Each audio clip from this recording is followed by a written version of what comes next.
আমরা Tripura chemist and druggist association দীর্ঘদিন সংস্থা, 49-50 বছরের একটা সংস্থা। আমরা অল ইন্ডিয়া সংগঠনের সঙ্গে জড়িত ছিলাম। খুবই দুর্ভাগ্যজনক, আমাদেরকে দুর্ভাগ্যজনক ব্যবহার করে আমাদেরকে কিছু না জানিয়ে অন্য একটা সংস্থানকে তারা অ্যাপ্লিকেশন দিয়েছে। আজকে আপনাদেরকে আমরা একটা সুখবর জানাচ্ছি। আমরা গত 18 তারিখ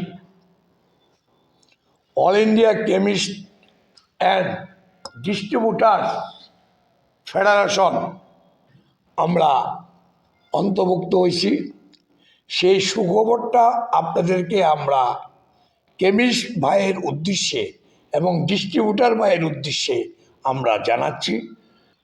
আমার প্রেসিডেন্ট শ্রী সুদীপ কুমার এখন বলল যে বিগত 18/11/2024 Tripura chemist and druggist association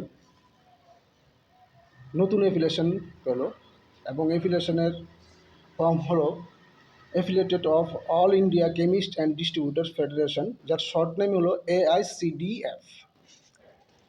যাই হোক, এটা আমি বিস্তারিত কিছু বলতে চাই না। আগামী বিগত দিনে অনেক কিছু হলো। একটা 50 বছরের সংগঠনকে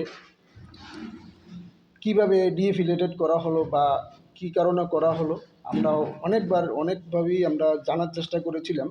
আমরা মেইল থেকে শুরু করে অনেক কিছু ফরওয়ার্ডিং করেছিলাম, কিন্তু they have no any response. তো তার উপর ভিত্তি করে আমরা কোনো উপায় না পেয়ে একটা 50 বছরের সংগঠন উইদাউট এফিলিয়েশন কীভাবে মুভ আপ করে, যার জন্য আমাদের ভীষণ ক্ষতিগ্রস্ত হচ্ছিল। এবং ক্ষতিগ্রস্ত হচ্ছিল আমাদের সাধারণ ক্ষুদ্র ব্যবসায়ী বলুন বা ডিলার বলুন বা স্বাভাবিক, এবং আমাদের গভর্নমেন্টের যত রিলেটেড অনেক কিছু কাজকর্ম আমরা করতে পারছিলাম না। তো সেই উপায়ে আমরা আজকে আমাদের Tripura chemist and druggist association নতুন রূপ পেল, যা আমরা AICDF-এ আমরা রূপান্তরিত হলাম। আগামী দিন আমরা তাদেরকে সঙ্গে নিয়ে কাজ করব এবং এটার উপর ভিত্তি করে আগামী 1/12/2024 আমরা সুকান্ত একাডেমিতে একটা স্পেশাল জেনারেল মিটিং আয়োজন করেছি। ওই স্পেশাল জেনারেল মিটিংয়ে আমাদের AICDF-এর অনারেবল চেয়ারম্যান শ্রী নরেন্দ্র জৈন আসছে, প্রেসিডেন্ট শ্রী কৈলাস গুপ্তা আসছে, জয়দেব সরকার অনারেবল জেনারেল সেক্রেটারি আছে, এবং তাদের সঙ্গে AICDর গভর্নিং বডি যত আছে এবং সারা ইন্ডিয়াব্যাপী হয়তোবা 20 থেকে 25টা স্টেটের মধ্যে তাদের ডেলিগেটস আসবে।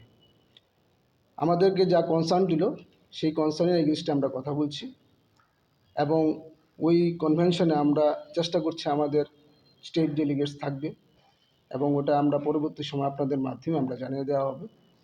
আমরা চাইছি TCDA আগের মতো শক্তিশালী হোক এবং এটাকে বিভ্রান্ত করার জন্য অনেকটা অ্যাসোসিয়েশন অনেকভাবে কিছু করছে, সেটা আমি বিস্তারিত কিছু বলবো না।